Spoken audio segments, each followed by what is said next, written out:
What's up, everybody? Welcome back to the channel. I think I may have a problem.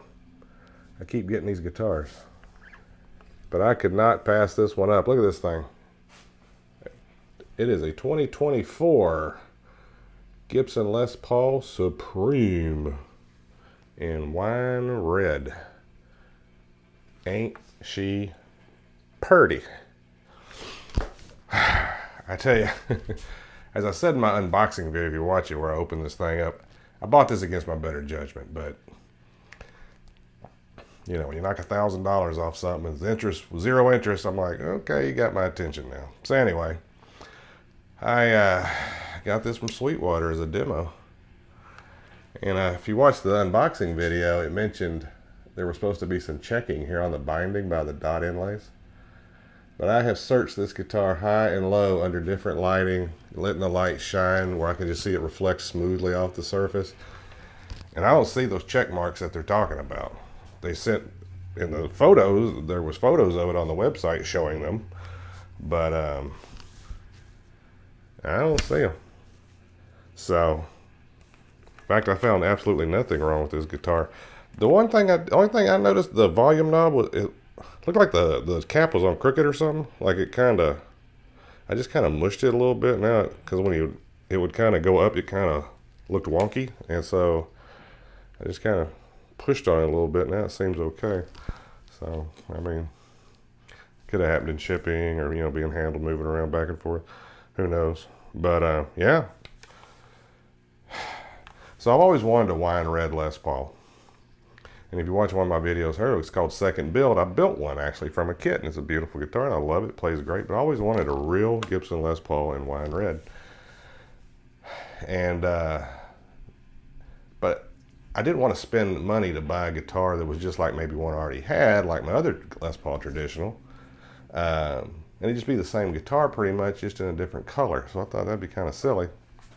So when I saw an opportunity to get the Supreme at the price that it came at, I was like, okay, now it's give me something a little special here, something different. See, man, so what's different about it? And the Les Paul? No, they are not. They are different.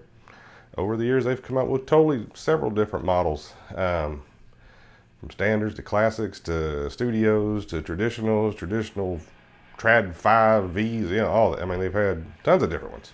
The moderns, juniors. Anyway, there's tons of differences. But this one, the Supreme, is going to be the top of the line Les Paul before you get to the custom shop,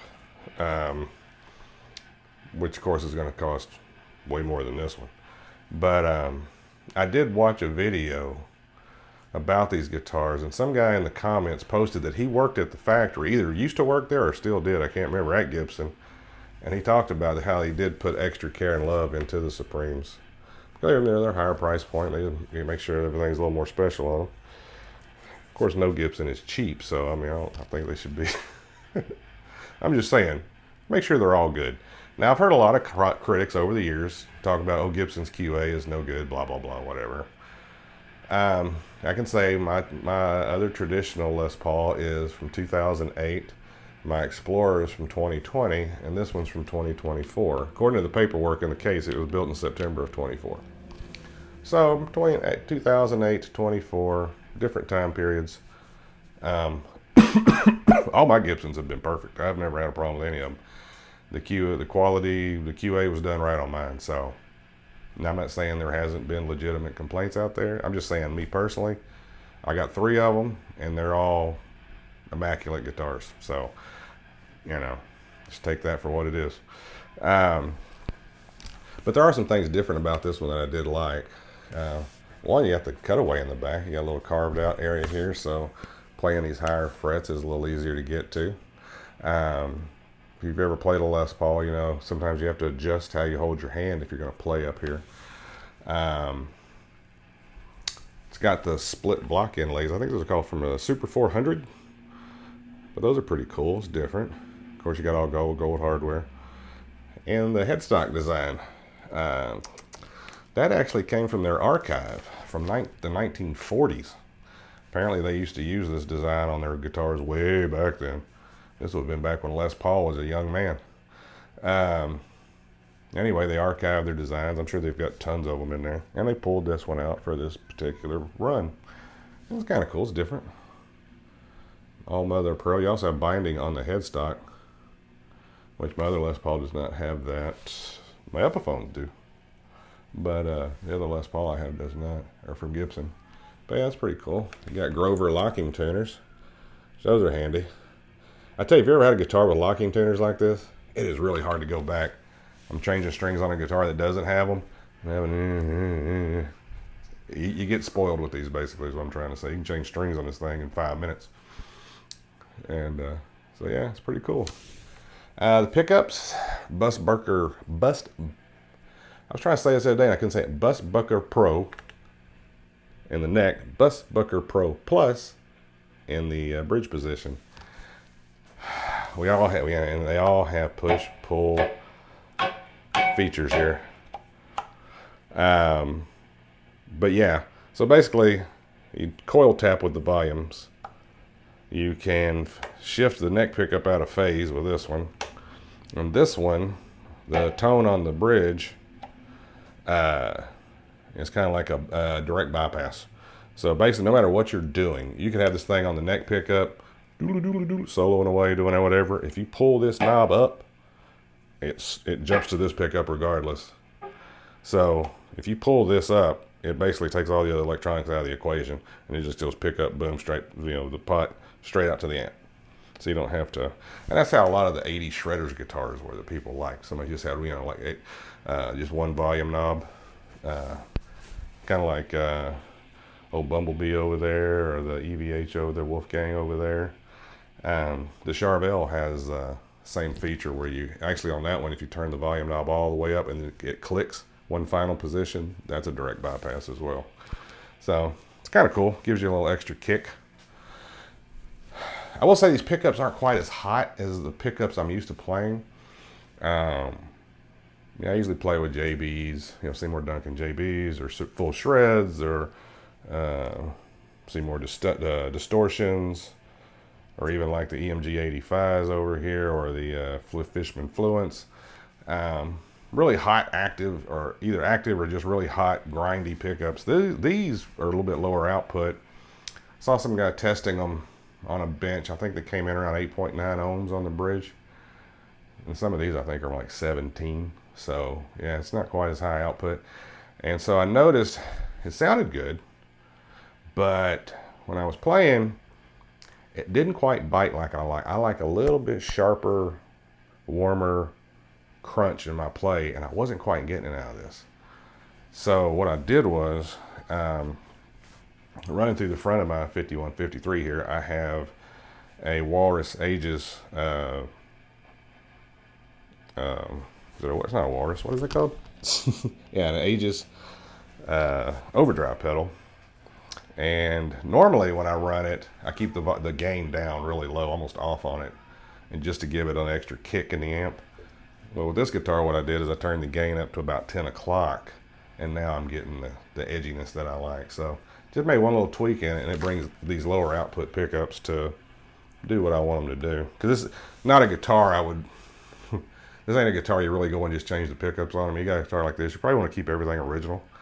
So yeah, I would, and especially at the price point, I mean, it needs to be the way I want it. So yeah, I was able to get it there.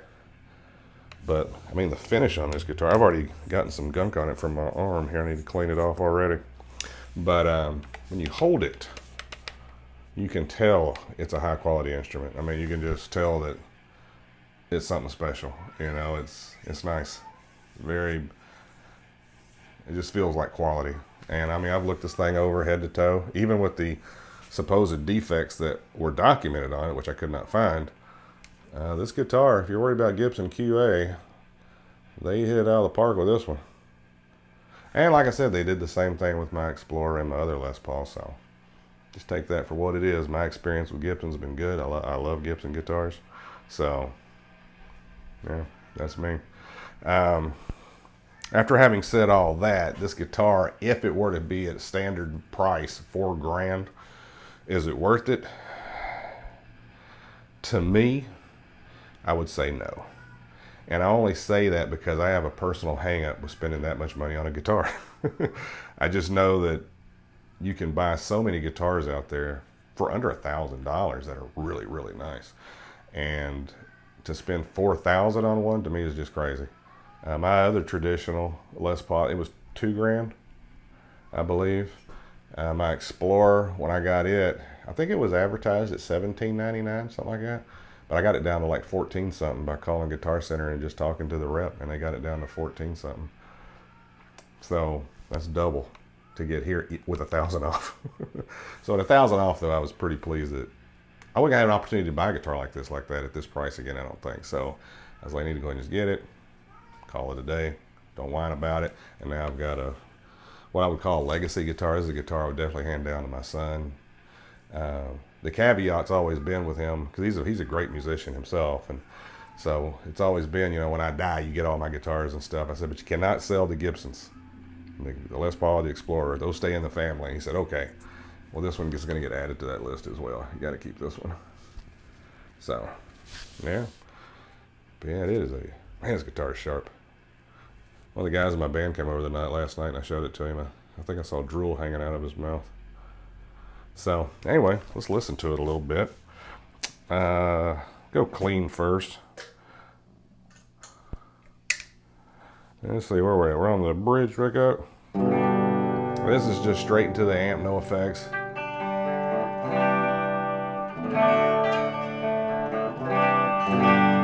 And if you pull the volume pot,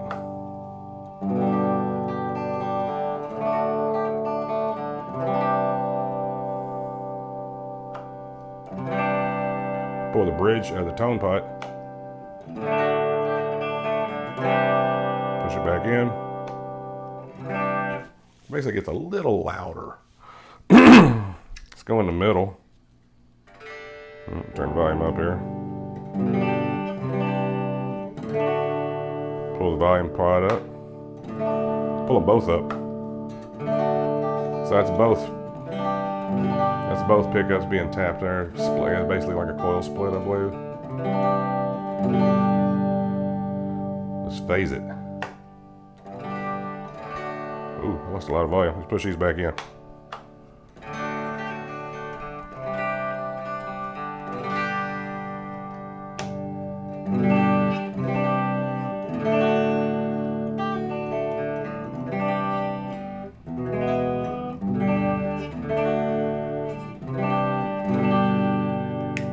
That was the middle. Okay, now we're going to top fret.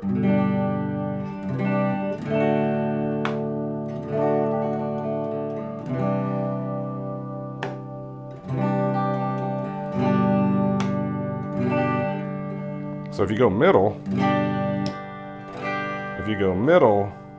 with the in phase pulled, you lose a lot of it.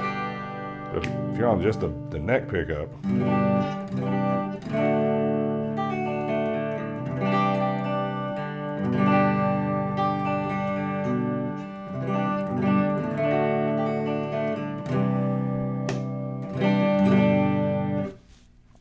so yeah, very clean, no issues there. Now most people want to know, how does it sound crunchy? So let's find. Somebody's messing with my noise. I noticed I had a little bit more hiss than before. I think my noise killer got bumped.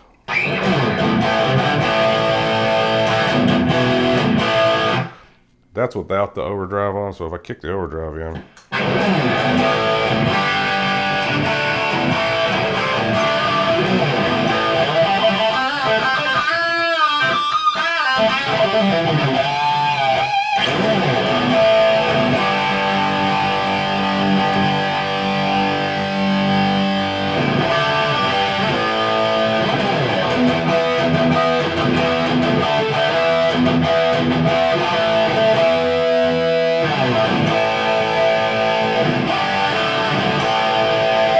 The red guitar, you gotta do some same hang right.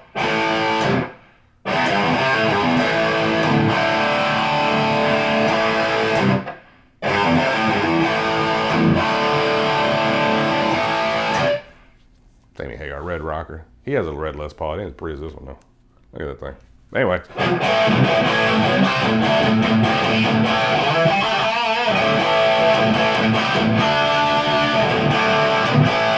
I like ringing the chords out just to hear how it sounds. It sounds nice and warm and crunchy. I like that.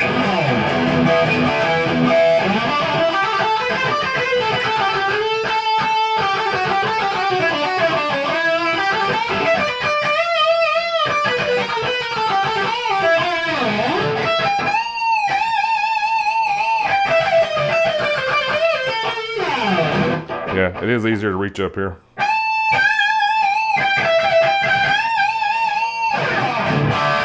So yeah, that little cutaway does make a difference. So yeah, let's see. What does it sound like on the front pickup? Do like a...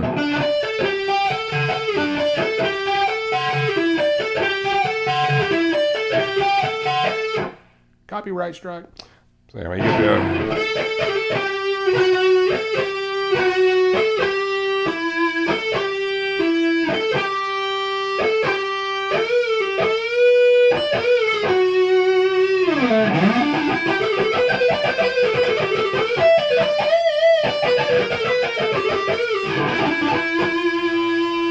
Pull it back.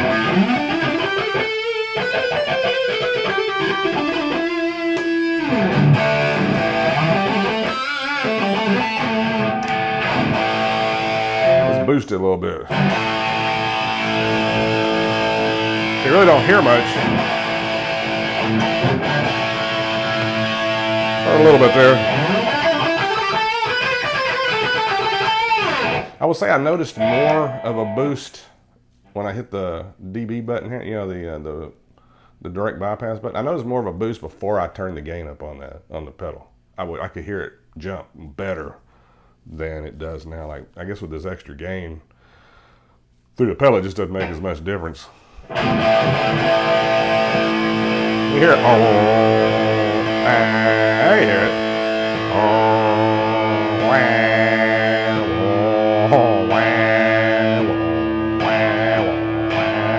Anyway, you get the idea.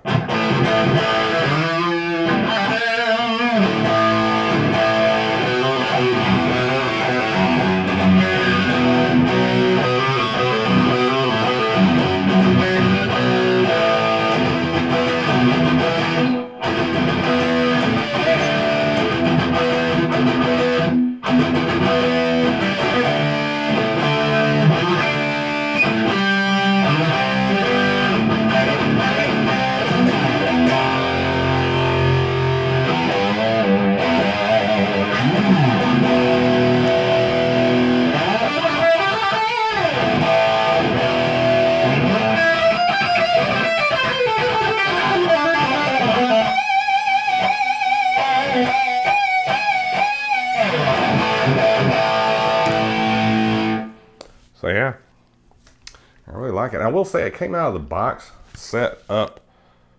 I didn't change anything. The action was good. I don't know if we can see it on there or not, but it's action's nice and low, but not too low. And you can go. When I was a kid, when I first started learning how to play, I thought I wanted the action almost touching the strings. I thought it'd be easier to play. I wanted to be a shredder. You're like, Problem is, you learn as I started playing more old school rock and bending and those kinds of things. The strings are too low. It's hard to grab the note. So you do need a little distance there. And this one's set up. I mean, it's set up just the way I wanted it. So yeah. I would say my Explorer came set up pretty good. My original Les Paul, it was set up pretty good. I did have some adjustments made to it after I got it though. Just had it set up a little bit, tweaked it. I didn't know how to tweak my own guitars back then. And for some reason, I'm afraid to mess with these guitars too much. The Gibson Les Paul. I don't know. I think there's something about it mentally. Be like a doctor operating on their own child. Like, I'm not supposed to do that. You know, you get a conflict of interest or something, or like the nerves. I have worked on my Explorer. I've done some things on it with intonation and whatnot. But yeah, Gibson Les Paul Supreme. She is a beaut. This is a guitar that, like I said, this is one I would definitely want to keep. And you already see some smudges. I've already been giving it a workout. I put it through the paces pretty good the other day. Sat down, ran through a bunch of songs. And yeah, it plays great. I mean, it's I don't know, I'm kind of nervous taking this to a gig though. It's kind of expensive, you know. Because sometimes I set my gear on stage and I may go to the bathroom or step off, go over here. It's kind of unguarded. It's not like I'm, you know, Van Halen and I got security up there. I mean, but I don't want somebody walking off with this thing. I don't want them walking off with any of my guitars, but yeah, I don't know. But I didn't spend all this money on this guitar just to leave it in the house either. So it will get some road work. I'm not going to take it any. I don't take my other Les Paul to outdoor gigs either anymore. Because down here in Houston, the area, it gets hot in the summer times or humid and all that. And I just, you know, I just don't want to expose them, the more high-end guitars, of that environment. You know, it just, to me, it's, you know, I got other guitars, take those. I'm not going to risk damaging, you know, a more high-end guitar just because I want to play it in a 98-degree weather. So yeah. So anyway, yeah, this one will be a definite indoor show only, or outdoors in the fall and spring. I guess, you know, it'll be like 65 degrees, so that's nice. I don't mind that. But yeah, anyway, check it out. It is just really nice. I saw this at a Guitar Center one time before I knew much about them, and I was like, man, that's nice. I mean, I just really fell in love with it, but never thought I'd actually get one. Like I said, Sweetwater did have some more of these demos, knocked off $1,000. So check on their website, go in there, Les Paul Supreme, Wine Red, whatever, however you search it out, find them. Sometimes when you scroll through the little photos they have in it, or they'll have multiple, it'll say demo across one, but if you look at and it'll just be one though. If you scroll down a little bit further, it'll say something, there's like an orange box, or yellow box if I remember correctly, and it said something about open box items there, and it said, when I opened it, it said there are 4 guitar open box of this item, and you learn more, you click on it, it shows you all 4 of them, and I picked this one. But it'll show you pictures of all the reasons they knocked it down. But like I said, there's supposed to be some checking right here on each side of the binding, on each side of the dot, and I can't find it. So, my win. So anyway, just wanted to show this to you. Check it out, and wish me luck. I got a expensive baby here I got to take care of now. And these are the original. I didn't change the strings on it yet. These strings actually feel pretty good. So I'm going to leave them on for a while. Normally after I get a new guitar, I change the strings. But these feel pretty good. So I'm going to leave them.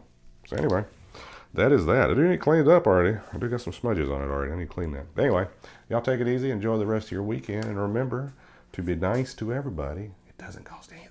Peace.